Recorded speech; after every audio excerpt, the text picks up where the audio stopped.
Yo, YouTube, what's going on? What's going on? It's your boy Frank Nitty. Back with another video. We all chilling in Houston. Made it all chill in Houston. The place not open right now, so I gotta wait till the morning to deliver. I actually ended up parking at the gate so I could be the first one here. They get here in the morning, I'll go ahead and get unloaded and go on about my business. But I know I got asked a question about direct tie downs and indirect tie downs when it comes to some of this equipment that I be hauling.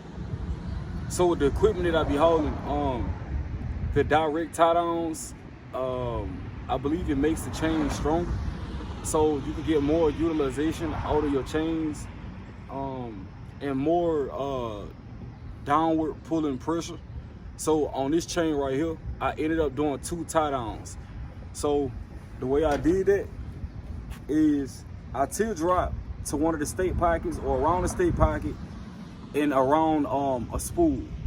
So when you teardrop and then you set it up through one of the mountain brackets, take it around through the other mountain bracket, teardrop it on the same side. Whatever you do on one side, you're gonna want to do on the other.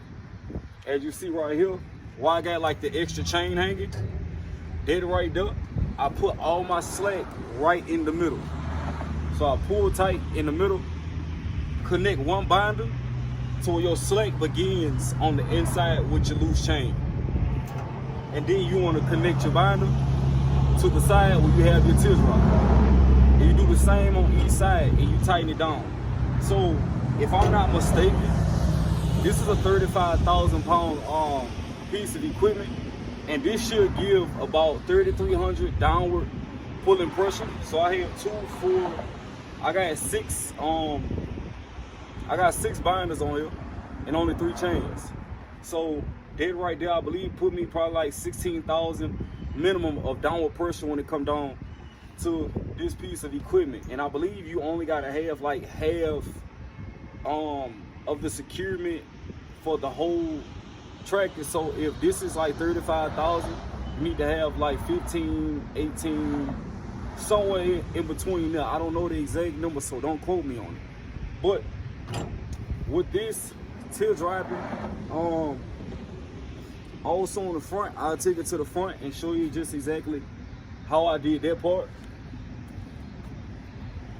Also on these pieces of equipment, I've been asked, how do you know where to secure these loads at? So on these loads, they will have a picture of a hook that with a chain through it. That's where you're gonna always secure your load. You're gonna always put it through. It basically tell you where to mount everything at.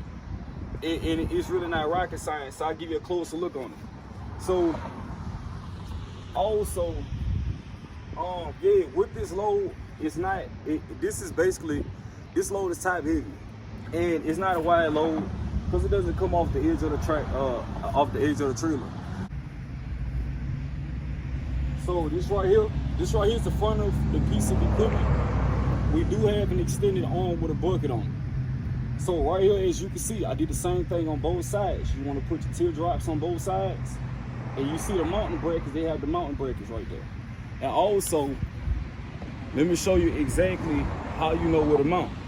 So you can see right there on that sticker that it shows you where to mount it. So you can either put a hook through there. Some people have hooks that they can just hook around, they'll connect the binder, whatever like that. Or you can put your chain through. So this is just how I operate it. You want to teardrop it. Teardrop, wrap your chain around, latch it, send it through one side of yeah, you're gonna put your chain through the rest of that, through that mountain bracket, and you're gonna send it down over there to that side, and you're gonna pull your slack down in the middle. And then you wanna go ahead, that right there is a direct tie down. Now, if I was to move this chain, if I was to take that chain off right there, and say for instance, I take that chain off, and I pull all my slack to the middle, and just only bind this one side, that would be an indirect tie down. But it won't be enough to hold what I have right there. So just so that you can have like a better understanding of what I'm talking about, this right here, I just set up and put a direct tie down. So I have a binder on this side and I got a binder on that side. Now I'm gonna break it down so that we can only have an indirect tie down.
This is what makes an indirect tie down.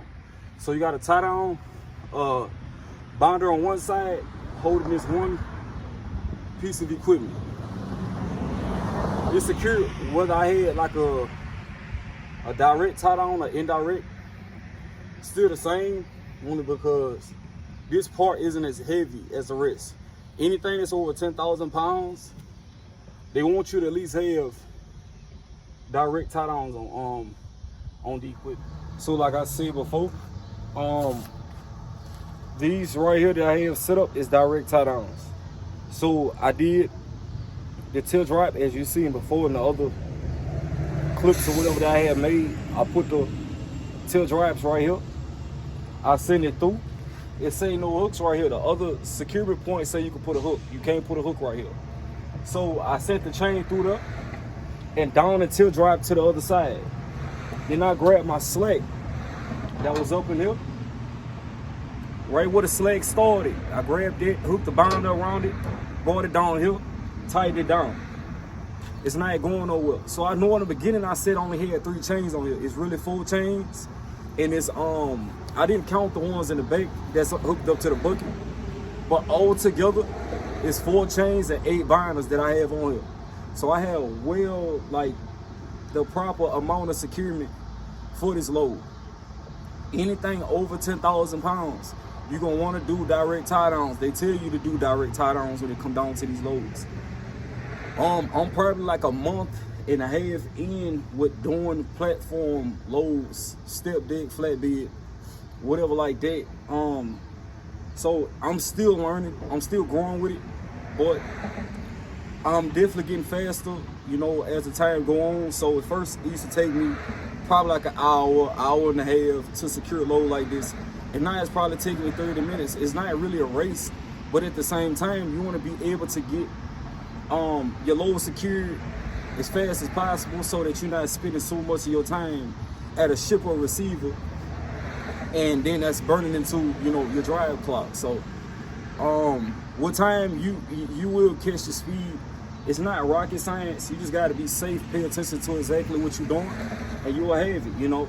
But that was just, this video is just basically me explaining the tie down with the indirect, because I keep getting questions about that.